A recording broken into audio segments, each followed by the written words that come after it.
He's gonna die for sure. I don't think you need any faith there. You just need to accept the fact it's not going to be well for you.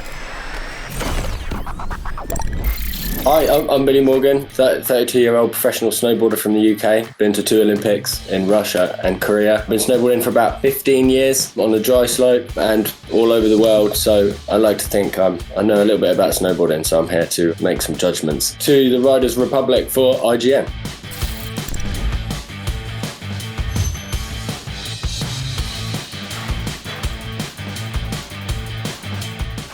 The big 50-50. Front flip. Scott Penman style. The audio is really nice. That's actually what it sounds like when you're doing rails. Front flip back to rail. I've always wanted to try that trick. Yes, underflip out, Marcus Cleveland style. This guy likes front flips, doesn't he? Big transfer onto the rainbow rail. There's a lot of tricks going on there. I think that's pretty close to impossible. That would be the best run ever done, I think, if somebody managed to do that. If we were at a contest, we would have ridden the course a bunch of times before we go. So we'd choose our line. But with this many options, it's like a really sick slopestyle course. There's loads of options of things you can choose. So yeah, you'd have a plan and you'd have specific tricks in your head that you want to go for, rather than just wait for the things to kind of turn up and then make it up as you go, which I guess is kind of what goes on here with the game. It's like mash in as many tricks as possible when you get there. There's a lot of tricks in here that are doable. Front flip off the rail is a pretty, that's a trick that can be done. I actually blew my ACL doing that. The slides are normal. It's just like it's very difficult to flip on and off rails, and there's a lot of that going on, obviously.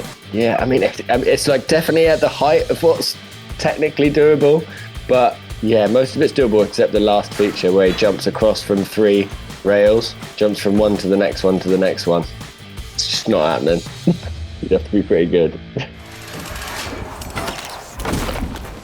You could get through it and like do a semi-decent run, within a couple of runs through. We turn up to do a slopestyle event. We just have some basic tricks that we use to get through the course, just like board sliding, or do tricks that we feel comfortable. And then we build on those tricks. So if we want to eventually do like a board slide backflip out, we would do a board slide and just to normal. So you could get through the course with more basic tricks, and then we build on that as we practice on the course, making the tricks harder and harder.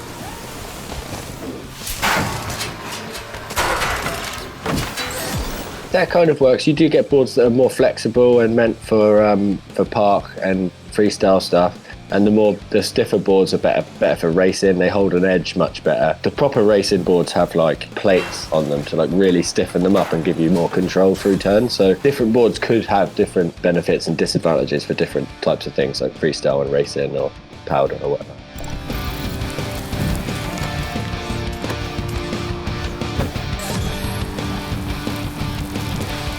Right, he's back on the front flips again. He does like a front flip, doesn't he?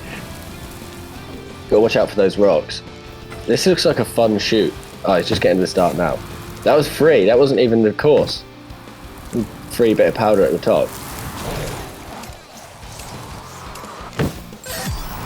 Some serious airtime there. He must have some strong legs. It's adding the freestyle tricks into the backcountry run.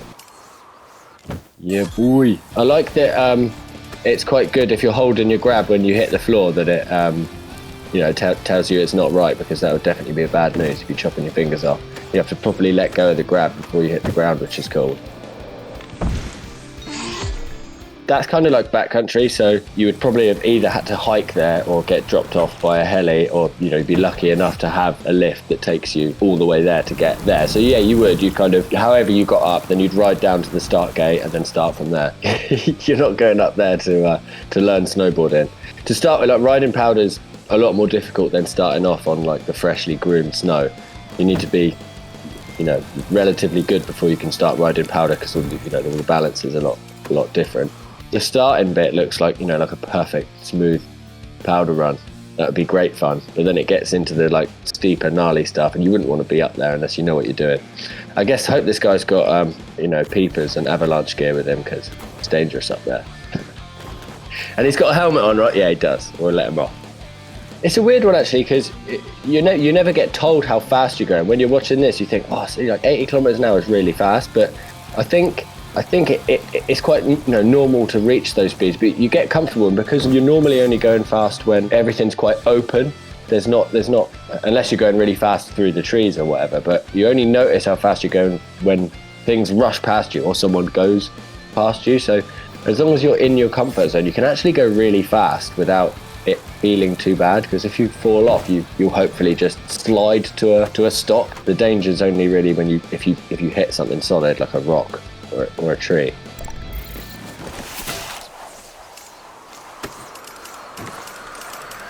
Right, here we go. Oh, I see what's going on here. He's following the rest of the boys. Okay, he's down a chute.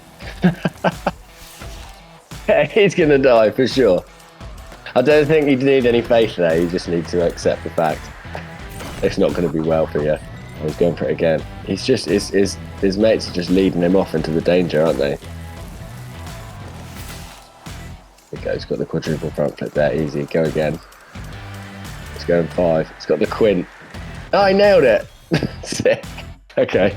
Yeah, that's not happening, I don't think. The quintuple front flip off a drop that big. But this guy's outrageous. But if he's doing quintuple front flips, mate, he can wear whatever he likes, can't he? Let's be honest. I mean, this drop is, it's insanely big. People do some pretty massive cliff drops. I mean, you can search the internet for some. I think people have done 150-foot drops, which, I mean, when you're up there, they probably look like that when you're looking down. Don't think there's a lot of preparation you need to do. You just need to make sure that your landing area is steep enough and soft enough for you to land, and then it's just full send. Just go for it. The few drops I've done in my life have been nowhere near that big. Yeah. I think if you were just trying to go as far as you could off a jump and not really worry about the consequences, you could go further if you went over the front of the board. Because if you go over the back, you kind of drive through your tail a little bit more, and you'll take more advantage of the transition of the jump, and you'll get way more pop. just throwing some technical stuff at you there. Hey, sorry.